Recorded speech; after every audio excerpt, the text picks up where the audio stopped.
ఏడాదిన్నర కాంగ్రెస్ పాలనపై మీ అభిప్రాయం? అభిప్రాయం ఏంటంటే కంప్లీట్గా ఫెయిల్యూర్ అయినారు. అడ్మినిస్ట్రేషన్ చేయడానికి అవ్వట్లేదు వాళ్ళకి.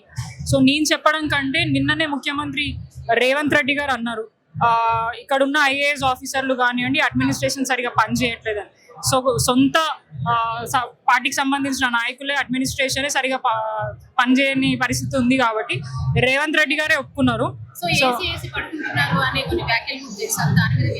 అదే కరప్షన్ రేటు పెరిగిపోతుంది, క్రైమ్ రేటు పెరిగిపోతుంది, రాష్ట్రంలో ప్రజలకు ఎటువంటి డెవలప్మెంట్ లేకుండా అయిపోతుంది. అదంతా కూడా ప్రజలు గమనిస్తున్నారు. సో రాష్ట్రంలో వాళ్ళ అడ్మినిస్ట్రేషన్ కంప్లీట్గా 100% ఫెయిల్యూర్ అయిందని మేము చెప్పొచ్చు.